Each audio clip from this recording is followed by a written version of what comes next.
Her laughter was something I would always treasure. It lingered in my mind like a bittersweet echo, a memory of the days when it would make my heart race with uncontainable joy.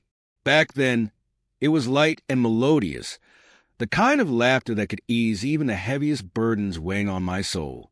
But as she walked through the front door that evening, returning from yet another so-called business trip, the laughter I heard wasn't one I cherished. This was different, sharp, reckless, and hollow, as if she had left a piece of herself behind in a place I could never reach. "Hello, sweetie," Sarah called out in a tone that was light, yet strangely detached, her voice carrying a sense of otherworldly disconnection that pierced through me. She kicked off her heels with a soft thud that echoed in the stillness of the house, then carelessly flung her purse onto the chair near the door, matching the thoughtlessness in her laughter. That sound hung in the air, but it was no longer comforting. Then she saw it.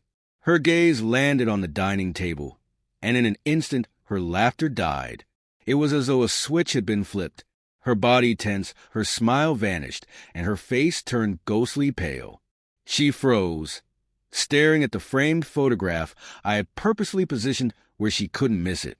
It was a picture from our wedding day. She looked breathtaking in her delicate lace gown, her radiant smile illuminating the frame. Beside her, I stood in my navy suit, grinning like a man who had just won the most precious prize imaginable. We were the embodiment of happiness, hope, and everything love was meant to symbolize. But now, across the glass, in bold red letters, were two damning words: "I know." Her wide eyes darted from the photograph to me. I stood in the kitchen, leaning against the counter, my arms crossed. My expression revealed none of the storm raging within. "What is this?" she asked, her voice quivering, barely able to push the words out.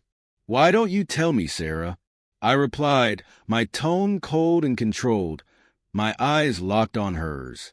She opened her mouth as though to say something, but no sound emerged.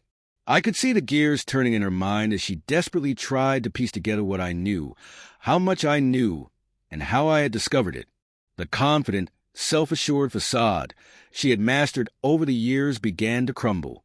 "Jack, I don't know what you're talking about," she stammered, her voice faltering under the weight of the moment.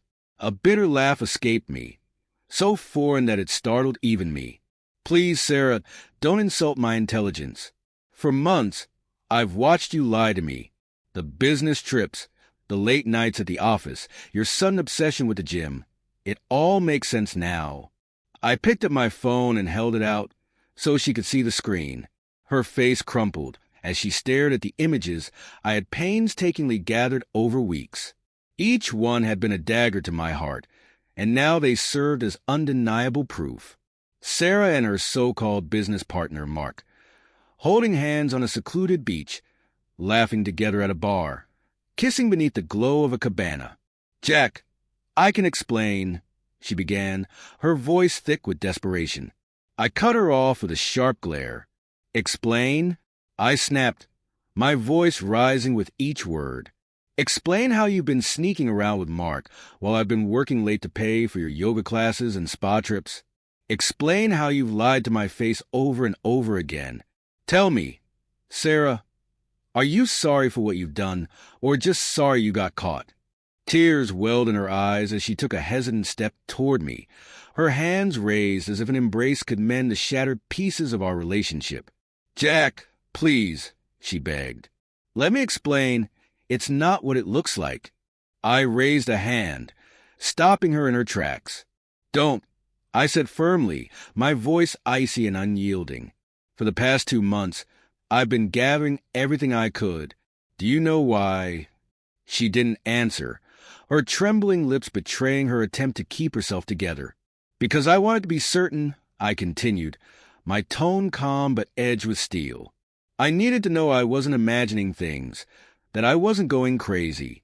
And now that I'm sure I've made my decision," her tears flowed freely now, but I felt no pity, no sympathy, not after what she had done.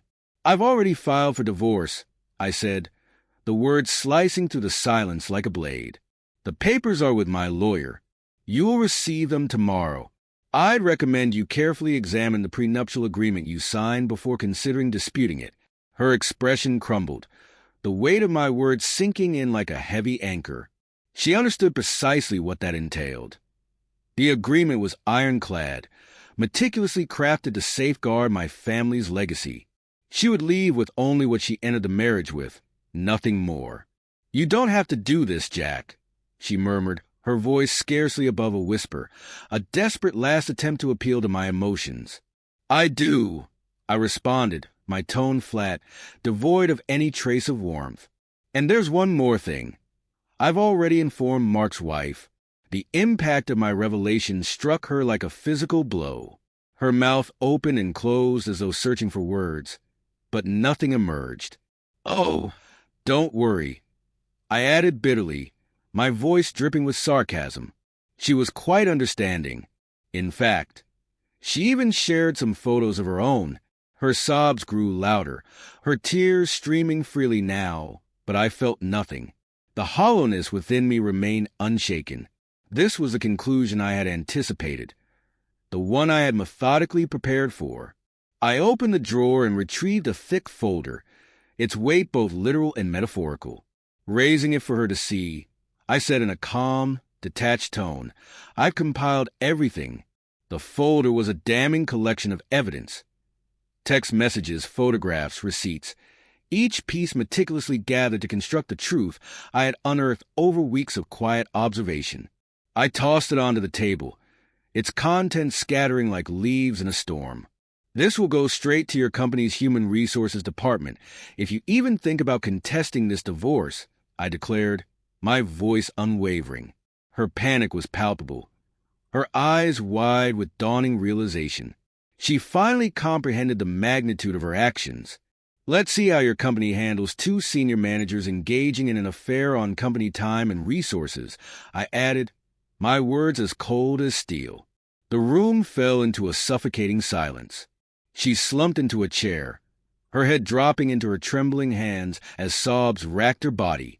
Watching her crumble didn't bring the satisfaction I thought it might. Instead, it felt surreal, as though I were observing someone else's tragedy unfold. I made a mistake, Jack. Please, I cherish you, she pleaded, her voice quivering with remorse. A hollow laugh escaped me, bitter and empty. Cherish me? I echoed, my tone laced with disdain. You call this cherishing? Sarah, you don't love me. You love the life I provided, the comfort, the stability, the security. But you didn't respect me. You destroyed it all for what? Her weeping grew louder, yet it stirred no reaction within me. Instead, I felt an unexpected sensation, relief. The weight I hadn't realized I was carrying had finally been lifted. There was no anger left in me, no resentment, not even sadness, just freedom. I grabbed my keys, my movements deliberate. I'll be staying at a hotel for the next few days, I said, my voice calm but resolute. By the end of the week, I've arranged for movers to pack your belongings. You'll need to leave this house. She lifted her tear-streaked face, desperation etched in every line. Please, Jack, don't do this. We can fix this. Counseling. We can go to counseling. We can work it out, she begged, her voice trembling with hope. I shook my head slowly, firmly. This isn't something that can be fixed, Sarah, I said, the finality in my voice extinguishing any glimmer of reconciliation. I turned toward the door, my hand resting on the handle. Then, as an afterthought, I glanced back at her one last time. Oh, and I've canceled the credit card for that new purse you bought during your business trip. Have fun explaining that one to your lover, I said, my words cutting through the tension like a blade. With that, I walked out, leaving behind the shattered remnants of what once was. I added sharply, my tone cutting through the silence. Without pausing for a response, I stepped out the door.